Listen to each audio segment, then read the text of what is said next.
Bharat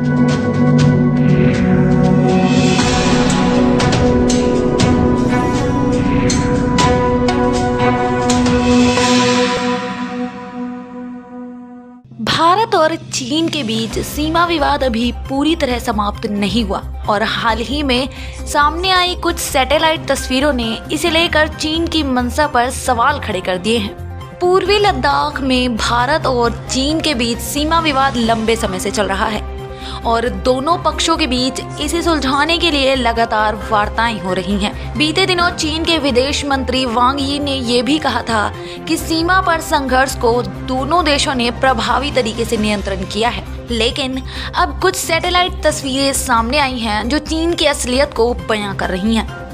social media पर सामने आई इन satellite तस्वीरों से पता चलता है कि LAC पर फिंगर 8 इलाके में चीन के कई संरचनाओं का निर्माण किया है। बताया जा रहा है कि इनमें पक्के भवन और हेलीपैड भी शामिल हैं। अमेरिका में पेंटागन में राष्ट्रीय रक्षा रिपोर्ट्स जैक देश ने ये तस्वीरें अपनी आधिकारिक ट्विटर अकाउंट से पोस्ट की हैं। दरअसल ये तस्वीरें अक्टूबर की हैं। जैक ने लिखा है कि ये तस्वीरें बताती हैं कि कुछ महीने पहले पैंगोंग लेक त्सो से भारत के साथ सैनिकों को हटाने का समझौता करने के बाद चीन अब भी इस इलाके में लगातार निर्माण कार्य करता रहा है। साल 2021 की शुरुआत में इस इलाके में एक भारत और चीन की सेना के टैंक भी एक दूसरे से कुछ ही दूरी पर तैनात किए गए थे। दोनों देशों के बीच राजनीतिक और सैन्य चैनलों के माध्यम से वार्ता में तय किया गया था कि समझौते के तहत चीन फिंगर 8 से और भारत फिंगर 4 इलाके से आगे नहीं बढ़ेगा। लेकिन इन सैटेलाइट तस्वीरों ने एक बार फिर चीन की मंशा पर सवाल खड़े कर दिए हैं। वहीं भारत सरकार की ओर से इस मामले को लेकर अभी तक कोई प्रतिक्रिया सामने नहीं आई है।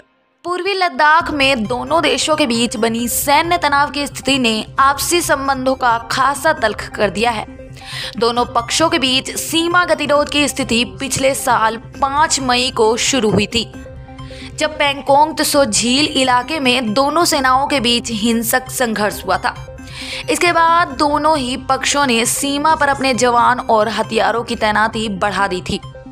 इस विवाद को सुलझाने के लिए दोनों देशों के बीच राजनीतिक और सैन्य चैनलों के जरिए बातचीत हुई और कई दौर की वार्ताओं के बाद दोनों पक्ष अगस्त में घोघरा इलाके में सैनिकों को हटाने पर सहमत हुए।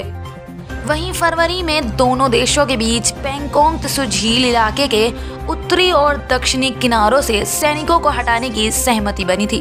असल न्यूज़ ब्यूरो रिपोर्ट।